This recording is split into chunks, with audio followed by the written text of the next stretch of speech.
श्री राधे। बोलिए बांके बिहारी लाल की जय, वृंदावन धाम की जय। तो बड़े ही पावन अवसर पर अधिक मास में आज हम सप्तम अध्याय के गरुड़ पुराण के सप्तम अध्याय के जो हमने पिछली वीडियो में बताया था कि किस प्रकार इंद्रियां व क्या करने से व्यक्ति को मोक्ष प्राप्त हो सकता है। यदि व्यक्ति अधर्मी है लेकिन तब भी उसको क्या करने से मोक्ष प्राप्त हो सकता है उसके बारे में बताया। वो आगे भी जानेंगे कि आगे किस कार्य से क्या होगा। तो बने रहिएगा पूरी वीडियो में। आपका बहुत बहुत अभिनंदन। राधे राधे। तो चलिए गरुड़ पुराण प्रारंभ करते हैं। जय जय श्री राधे सतगुरुदेव भगवान की जय। प्रियकांत सरकार की जय। जय हो। तो आइए फिर आगे कहते हैं, हे राजन, हम आपको राजा जी की जो कहानी थी, जो राजा गया था वन में। यदि आपने पिछली वीडियो नहीं देखी है या हमारे चैनल सब्सक्राइब नहीं करा तो जल्दी कर दें, जिससे आपको वीडियो देखने का लाभ पा सकें आप। तो आइए आगे बढ़ते हैं। हे राजन, आपके संयोग से प्रतत्व को त्याग उत्तम गति को प्राप्त हो धन्य मानता हूं। प्रेत के ऐसे वचन सुन राजा बोला, हे प्रेत, हे प्रेत, काल रूपी और भयानक मुख ऐसे अमंगलिक प्रेत रूप को किस कर्म योग से तुम्हें प्राप्त हुआ। यानी कि राजन ने उनसे पूछा कि तुम्हारा ये जो भेष है, ये जो तुम्हारी दुर्गति हो रखी है, ये तुम्हारे किस कार्य से हुआ। तुमने ऐसा क्या कर्म करा जिससे तुम्हें ये प्राप्त हुआ है, ये तुम भोग रहे हो। तो तुम इस प्रतत्व के कारण को मुझसे कहो, और तुम कौन हो, किस दान से तुम्हारा प्रेतत्व छूटेगा वह भी मुझसे कहो। तुम कौन हो, क्या कार्य करने से तुम्हें इससे मुक्ति मिलेगी, छुटकारा मिलेगा, वो भी मुझसे बताओ। राजा के इस तरह वचन सुन वह प्रेत बोला, हे नृपश्रेष्ठ, मैं प्रारंभ से लेकर प्रेतत्व का कारण बताता हूँ, जिसके सुन तुम मुझ पर दया करो। वैदिक नामक एक नगर था। वह संपदादि से युक्त था। अनेक देश के प्राणियों से तथा अनेक रत्नों से युक्त घर, देव मंदिर, अनेक प्रकार के धर्मों से परिपूर्ण था। वह राज्य, जो वह गांव था या राज्य था, वह इन सब चीजों से परिपूर्ण था, भरपूर था। मैंने हव्य से देवताओं को तृप्त किया। हव्य अर्थात यानी कि हवन आदि से देवताओं को तृप्त किया। कौए से पितरों को तृप्त किया। कौए यानी कौए को खिलाते हैं श्राद्ध पक्ष में, तो उससे पितरों को तृप्त किया। अनेक प्रकार के दान से विप्रों को तृप्त किया। अनेक प्रकार से दीन अंध कृपणादि को अन्न दान देकर तृप्त किया। इतना पुण्य करने के बाद भी मेरे सब कुछ देव योग से विफल हो गया। मतलब इतना सब किया परंतु मेरा सब विफल हो गया, तब भी मुझे ये भोगना पड़ रहा है। अब तुमको सुकृत के नाश होने का कारण बताता हूँ कि मैं इतना सब करने के बाद भी तब भी ये क्यों बना। इसका मैं मेन कारण आपको बताता हूँ। पुत्रादि संतादि हितैषी मित्र इत्यादि नहीं है जो मेरी और्ध्वदेह क्रिया कर सके। बड़े ध्यान से सुनिएगा।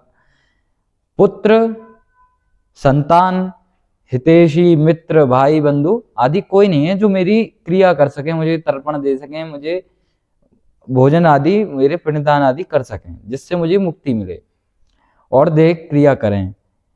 हे महाराज, जिसके 16 श्राद्ध नहीं हुए उसका प्रेतत्व बना हुआ है। जिसके भी 16 श्राद्ध नहीं हुए उसका प्रेतत्व बना हुआ है।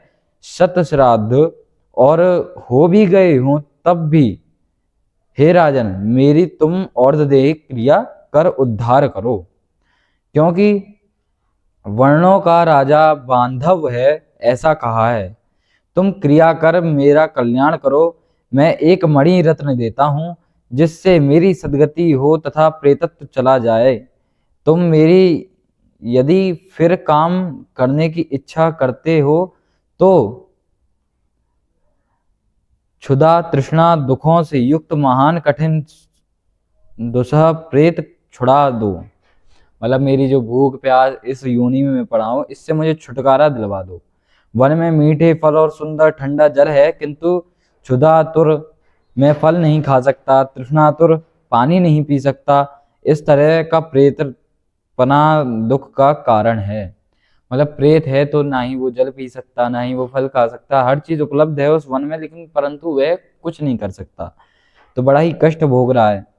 ऐसा होता है, बड़ा ही ध्यान से सुनिए। यदि किसी मनुष्य के 16 श्राद्ध नहीं किए जाते हैं नियम पूर्वक शास्त्र अनुसार, तो उनके जो पितृ होते हैं वह पितृ योनि में, वो प्रेत योनि में चले जाते हैं। तुमको प्रेतपन छूटने का उपाय मैं कहता हूं। हे राजन,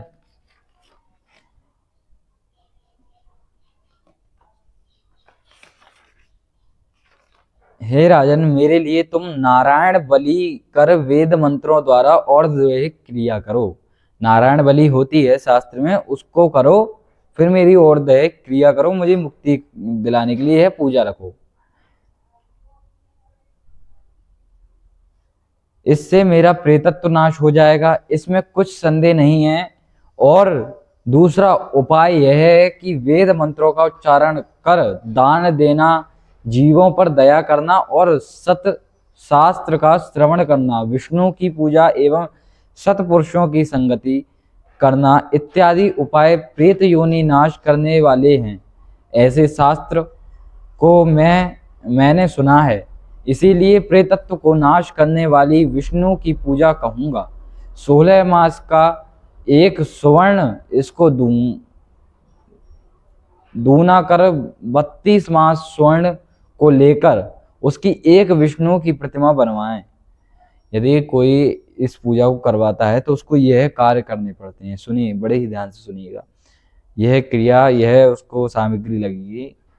16 के दुगने ऐसे करके उस प्रतिमा को एक पीतांबर उड़ाकर, सब आभूषण आदि पहनाकर, सब तीर्थों से स्नान कराकर सिंहासन पर स्थापित कर पूजा करें।